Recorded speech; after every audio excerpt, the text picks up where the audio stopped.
Julius Avent, the new Michigan State commit, was doing some of his first post-commitment interviews, and he did the very normal thing that recruits do. Like we just saw this happen with Tay Kinney after choosing Kansas. He's like, "I'm bringing people with me." Julius Avent said, "quote I will be trying to get Jasiah Jervis to come to Michigan State."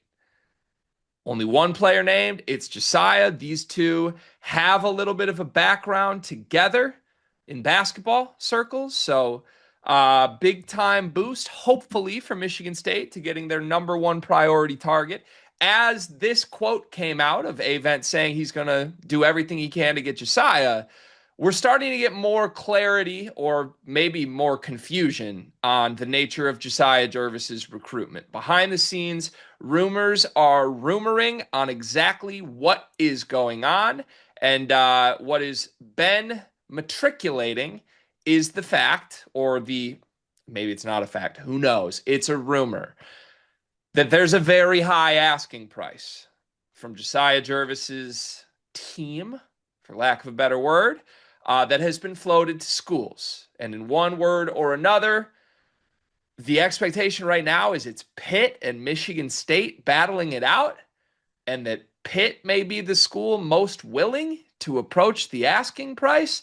This has been, by all accounts, a confusing recruitment. Basically, any national writer has gone on record and said, there's a lot going on here. This is complicated. Michigan State, we know, has seemingly been willing to go into this complicated recruitment, send all their staff everywhere Jasiah goes. So that's the latest. There's a high asking price. Presumably, Pitt is willing to go there more than Michigan State might be. Meanwhile, Julius Avent's doing everything he can to get Jasiah to Michigan State. This is the number one target on your board. How are you feeling with all these latest rumors? First of all, it's Julius Avent's alter ego. It's Julius Agent. Okay, so we got to Okay. refer to him as such. I'm sorry, that one was right there. Throw tomatoes at the screen if you must.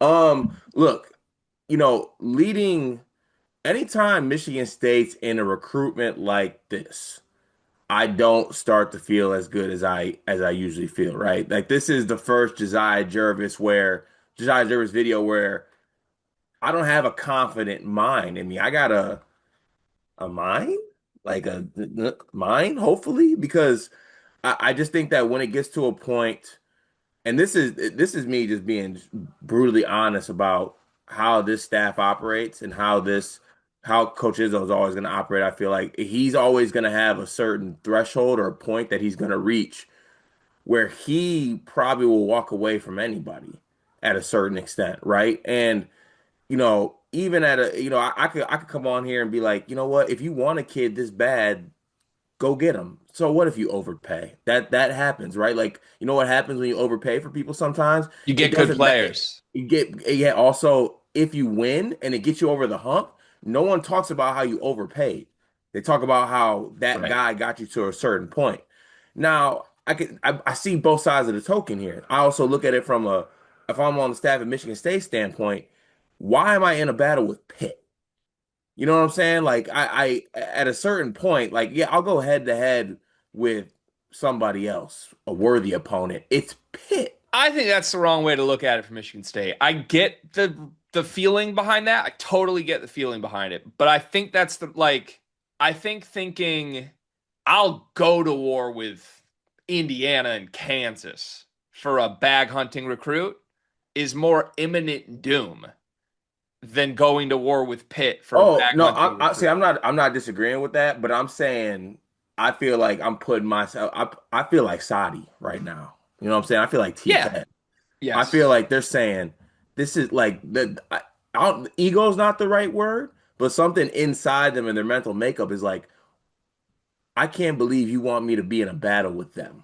Well, I think you should be happy that that's the situation for a player of Josiah's caliber. Now, look, feel however you want to feel. I do feel like, again, they're rumors. They're not even public reports. No real public facing I don't know, Well, national recruiting analyst well, is like not writing this down. not to So, not to jump in here, but the thing is, even though it is a rumor, I feel like you got to believe it because for Pitt sure. like made a way in here late, which to me screams Pitt was like, oh, I got big bucks for you.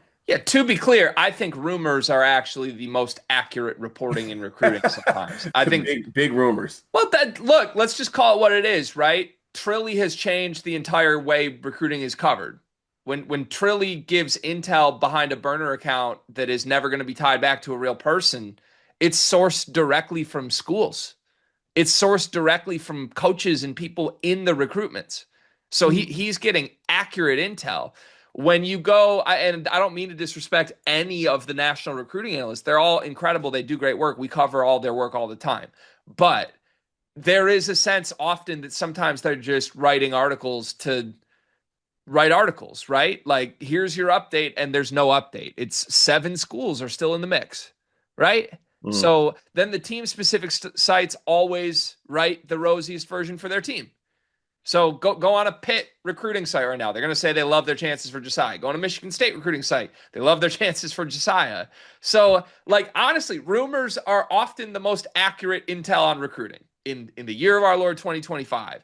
And that's why this is a development, because I feel like we finally have the story.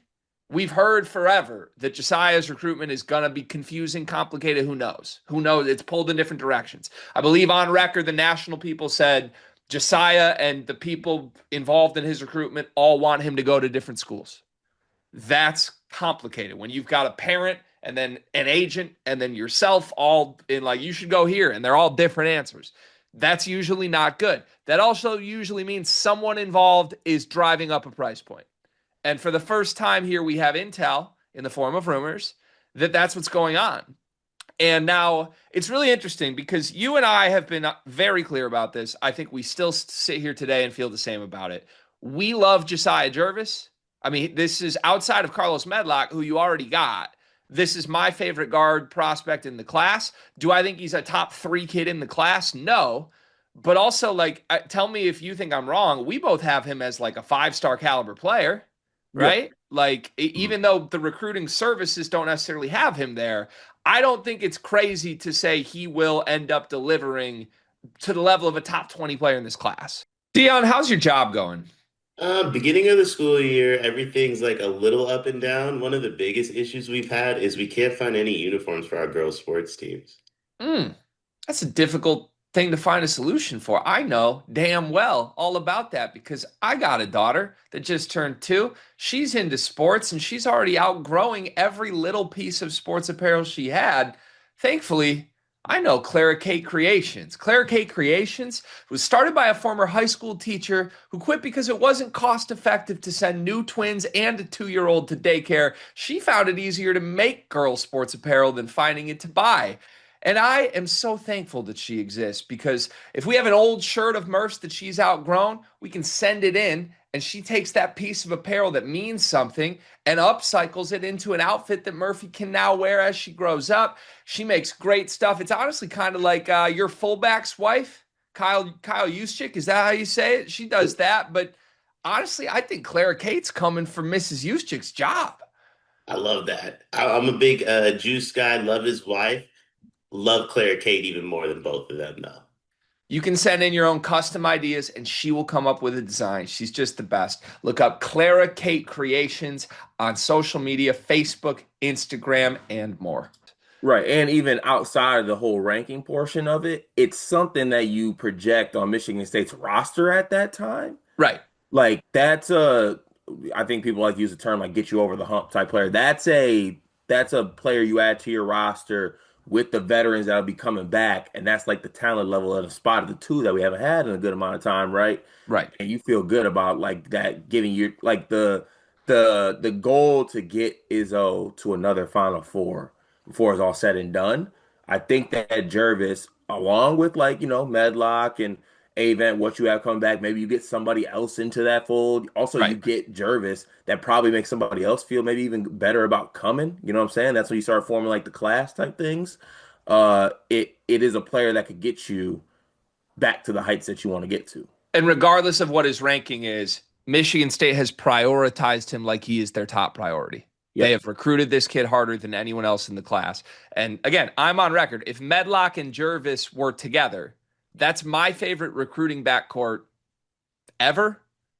I mean, I can't recall one that Michigan or Michigan State has signed I've liked more than that ever in my time doing this. I adore these kids. I'm still sick that Medlock is going to Michigan State. And if you got Jervis, who's my second favorite guard, then it's just like, what do I do? I love these kids. I'm not going to stop loving watching them play basketball. So, anyways, bring that full circle where I'm going with this. Here's the point. I feel like when this story came out, because, maybe we can even speak to the guess here. It's a guess.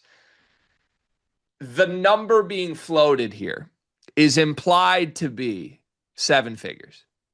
It is implied that that's the asking price for Jasiah Jervis to both Pitt, to Michigan State, to I think Illinois still wants a visit. There's a bunch of schools still involved peripherally in the Jasiah Jervis recruitment. NC State, it sounds like, is trending out of it. Could absolutely be a world where NC State was like, no, we're not paying that. And that's why they're trending out of it. Again, if we believe that that's true, let's operate under the assumption that there's a seven-figure asking price for Jasiah Jervis. Michigan State's not paying that. And that's the rumor. The rumor here is Pitt is willing to pay more than Michigan State is. Do I know if Pitt is willing to pay seven figures? I don't know. Maybe Pitt's willing to give him like 800,000 and Michigan State's still trying to play below that. Who knows? If the gap's not all that large, I would think he goes to Michigan State. But one thing I have observed since this has become the story here is that there are some, especially in our Discord, there are some Michigan State fans that have obviously wanted Jasiah Jervis who are coming out of this being like, this is absurd. This player's not worth that. Now, I understand that line of thinking. I totally do. This is not Tyron Stokes, right? So, to be clear, if Jasiah Jervis, based on where he's ranked, is asking for this price, he's asking for more money than I think the normal, whatever, four-star recruit would ask for. However, in order to be Michigan State and sit there and look at Jasiah and say, you're not worth that, say that out loud again. You're telling your number one priority target who clearly believes he's a five-star caliber player and is asking for money that a top 10 player in the class would ask for. You're telling him you're going to look him in the eye and say, you're not worth that? Then guess what? You're not getting the player, right? Like that, you're now stuck in this weird vortex where either you believe in the kid that you've shown up at the lunch hour for every single weekday for the last 2 months, or you're like, no, we don't think you're as good as Pitt thinks you are. And that's a really tough spot to be in. So I don't know how you navigate that. It's interesting. Right. And for me too, it's like, how big is that gap?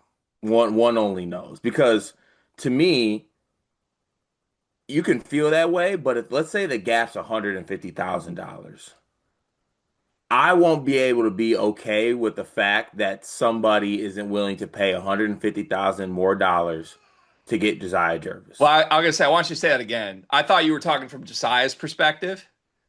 $150,000. No, I'm talking about from Michigan State's perspective. I feel that. Find a way, have a bake sale for all I care. That's not that. But if it's a wide gap, then I mean, I don't want it to be, obviously, but you know what, Cart? Honestly, I know how much effort you've put into this personally. I want to go out of my way to try and help you here. I'm willing to put our Sleepers merch store sales, all of it, 100% of it, towards Jasiah Jervis. You think that'll get us over the hump? Yeah,